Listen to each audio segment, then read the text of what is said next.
டேய்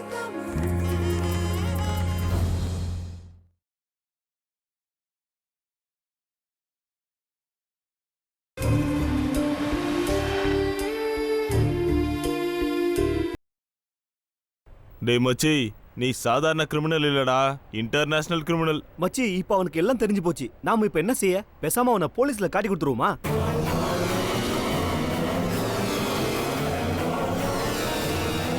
அவனை போலீஸ் பிடிச்சா நம்மள காட்டி கொடுத்துருவான்டா. அதனால என்ன, போலீஸ் நம்மளை பிடிச்சிருமா என்ன? அவங்களால நம்ம நலல கூட தொட முடியாதுடா. அவனை போலீஸ் பிடிச்சா அவன் எங்களை தான் கை காட்டுவான். நாங்க போலீஸ்ல மாட்டாத வரைக்கும் உனக்கு நல்லது தானே? என்ன மச்சி, நான் சொல்றது கரெக்ட் தானே? ரொம்ப லேட் பிக்கப் ராணி. சரி வாடா, நம்ம போலீஸ்ல சொல்லிடலாம். என்னடா முட்டாள்தனமா பேசுற? போலீஸ்ல சொன்னா முதல்ல நம்மள யாருன்னு கேட்பான், இல்லையா அவனை நீங்க ஏன் காட்டி கொடுக்குறீங்கன்னு கேட்பான். நீங்க ஒன்றும் செய்ய வேணாம், நான் பாத்துக்கிறேன். எப்பரா மச்சி? அதான் அந்த ஹோட்டல்கார இளங்க இருக்கான்ல, அவனை நெருக்குனன்னு வையே, அவனே இவனை போட்டு கொடுத்துருவான். ஏய், செம்ம கில்லாடிடா நீ. அதெல்லாம் இருக்கட்டும், நம்ம முதல்ல இங்க இருந்து கிளம்பலாம்.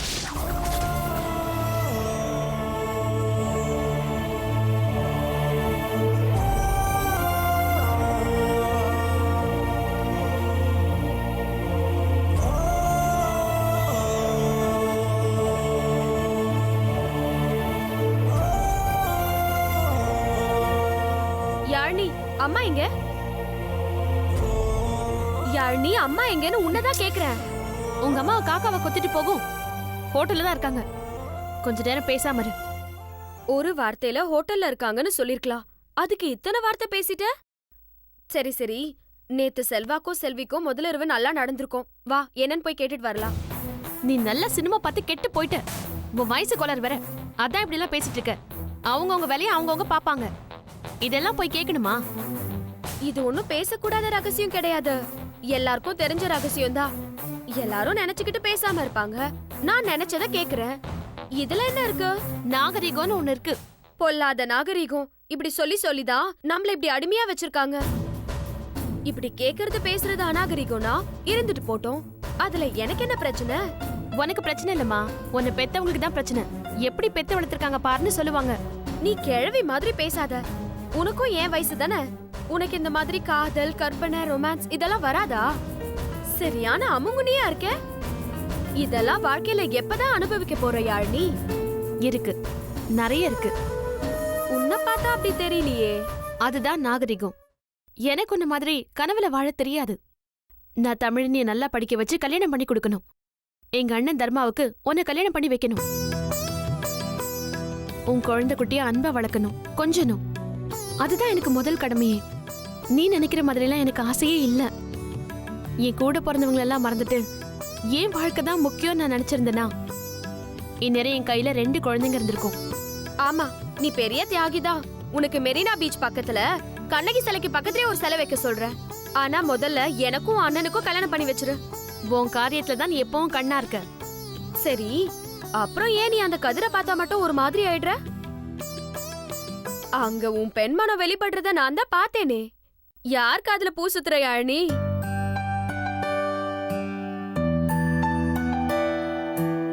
இல்லையே, நீ தப்பா சொல்ற. அதே நினைப்புல ஒன்ன மாதிரி நீ என்னையும் நினைச்சிருப்ப. அதனாலதான் உனக்கு அப்படி தெரிஞ்சிருக்கும். நான் அனுபவசாலி. ஏன் கிட்ட கதையெல்லாம் விடாத. அகத்தின் அழகு முகத்துல தெரிஞ்சிரும் யாழ்னி. எந்த திரைய போட்டோ உன்னால மறைக்க முடியாது. நீ என்ன வேணா சொல்லு, ஏன் மனநிலையே வேற. இன்னும் 2 நாள்ல செல்வாவுக்கு காசு கட்டணும். ஏஜென்ட் வேற வந்து போயிட்டாரு. காசு கட்டலனா கட்டின காசும் போயிடும். லண்டன் போகவும் முடியாது. 10 லட்சம் எப்படி ரெடி பண்றதுன்னு தடுமாறிட்டு இருக்கேன். யார பாக்குறது, யார் கைய கால பிடிச்சாவது காசு அரேஞ்ச் பண்ண முடியுமான்னு என் மனநிலைமையும் மூளையும் சுத்திக்கிட்டு இருக்கு. இதுல எங்க ராகினி? காதல், கத்திரிக்காய், கன்றாவியெல்லாம் வரப்போது. புரியாம நீ சின்ன புள்ள மாதிரி பேசிட்டு இருக்க. உனக்கு என்ன, உங்க அம்மா கிட்ட சண்டை போட, உங்க அண்ணனை வம்பிழுக்க உன் பொழுது போயிடும். எனக்கு அப்படியா சொல்லு? நான் உன்னை சும்மா சீண்டி பார்க்க தான் இப்படி பேசினேன். எனக்கு தெரியும் யாழ்னி, நீ ரொம்ப நல்லவன்னு. உன் கூட பிறந்தவங்க நல்லா இருக்கணும்ன்றதுக்காக நீ எவ்வளவு கஷ்டப்படுறன்றத நான் நேர்லயே பாக்குறேன். எந்த சூழ்நிலையா இருந்தாலும் உன்னோட சகோதரத்துக்காக நீ சகிச்சுட்டு வாழற. இந்த காலத்துல உன்ன மாதிரி யாரையுமே பார்க்க முடியாது. யாழினி அண்ணனா இருந்தாலும் தம்பியா இருந்தாலும் ஏன் பெத்த புள்ளையாவே இருந்தாலும் இன்னைக்கு அவங்க வாழ்க்கை தான் பெருசு முக்கியம்னு விட்டுட்டு போயிடுறாங்க. நீ ஒருத்தி தான் இந்த சமூக போக்குல இருந்து விலகி நிக்கிற. இரு யாழினி, நான் வரேன்.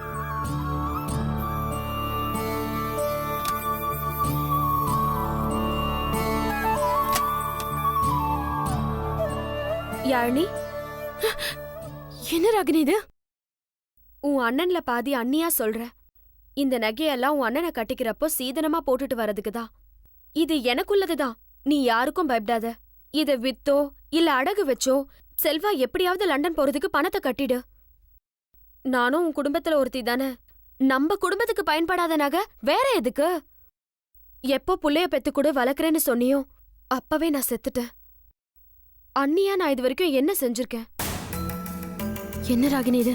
நிலைமை புரியாம உணர்ச்சி வசப்பட்டு இப்படி பேசுற. வீட்டுல பெரியவங்களுக்கு தெரிஞ்சா என்ன நினைப்பாங்க?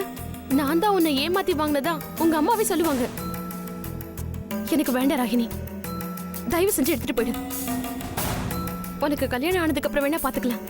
ஆனா இப்ப இந்த நகையெல்லாம் வேண்டாம், நீ போய் வச்சிரு. கல்யாணம் ஆனாதான் நீ எனக்கு அண்ணி, கல்யாணம் ஆனதுக்கு அப்புறம் தான் நீ இதை வாங்கிப்பேனா? கூப்பிட்டு உன் அண்ணனை நான் இப்பவே கட்டிக்கிறேன். என்ன ராகினி இப்படி பேசுற? உனக்கு என் அண்ணனோட கல்யாணம் ஆனாலும் சரி ஆகலனாலும் சரி, எங்க வீட்டு பொண்ணாதானே நாங்க உன்னை பாக்குறோம். அதனாலதான் சொல்றேன், பேசிட்டு இருக்காத. அண்ணின்னா அம்மா மாதிரி தான், சொல்றத செய். இந்தா வாங்கிக்க யாழினி.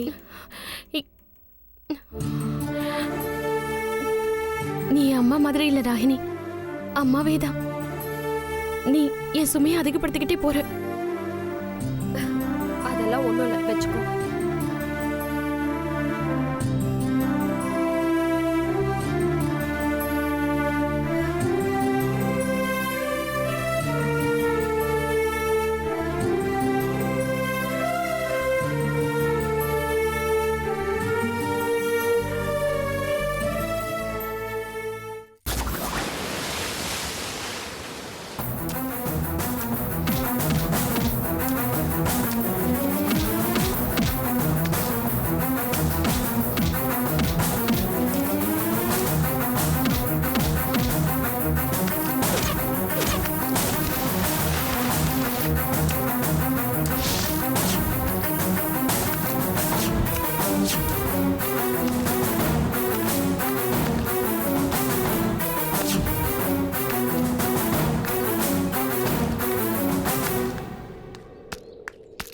என்னடா ஏன் மரத்தை வெட்டிட்டு இருக்க?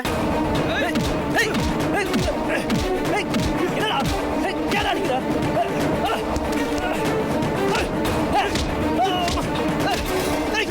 அடிக்கிறா, நிறுத்துடா. கம்னாட்டி, உனக்கு என்ன பைத்தியமா பிடிச்சிருக்கு? காட்டு மிராண்டி தனமா நடக்கிற? உன்னை வெட்டி புதைக்காம விட மாட்டேன்டா. ஏய், ஏய், விடுடா. டேய், முதல்ல கோபப்படுறத நிறுத்துடா. என்ன காரணம் சொல்லி என்ன வெட்டி கூட போடு. அது இல்லாம தேவையில்லாம என் கைய வச்ச நான் மனுஷனாவே இருக்க மாட்டேன். இப்ப மட்டும் நீ மனுஷனாடா? காட்டு மிருகம்டா, மிருகம். நம்மளோட நட்புக்கு துரோகம் பண்ண துரோகிடா, துரோகி. வார்த்தை அளந்து பேசு. அப்படி ஏடா துரோகம் பண்ண? வண்டிக்க முடியாத துரோகம் பண்ணிருக்கடா. நீ யாரு கூட மீன் பிடிக்க போறியோ அவங்க தான் என் தங்கச்சி வாழ்க்கையை நாசம் பண்ணிருக்காங்க. அந்த பழைய பாவம் அந்த செல்வா மேல போட்டு என்ன பாவம் பண்ண வச்சுடா பாவி. நிறுத்துடா. முதல்ல அடிக்கிறது நிப்பாட்றா. நீ நினைக்கிற மாதிரி எனக்கு எதுவுமே தெரியாதுடா. இனிமே நீ போடுற வேஷத்தை நம்ம நான் முட்டாள் இல்லடா. நீ முட்டாள் இல்ல, முட்டாள் சொல்றத கேளு. நீ முட்டாள் இல்ல சொல்லிட்டு முட்டாள்தனம் பண்றடா. முதல்ல நீ ஆத்திரப்படுறத நிறுத்து. அப்பதான் உனக்கு உண்மை என்னன்னு தெரியும். அதுக்கப்புறம் என் மேல தான் தப்புன்னு நினைச்சா நீ என்ன எதுவும் பண்ண தேவையில்ல. நானே எரிச்சுக்கிட்டு செத்து போறேன்டா.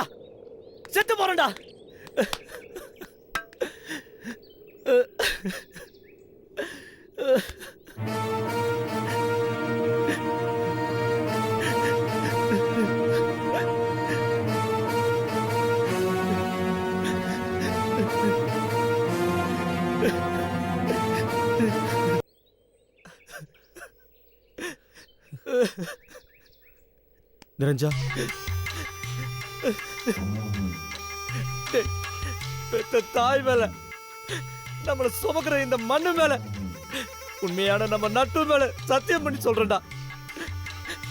நீ சொன்ன அந்த பசங்க தான் செல்வி வாழ்க்கை நாசம் பண்ணாங்கன்னு எனக்கு சத்தியமா தெரியாதுடா.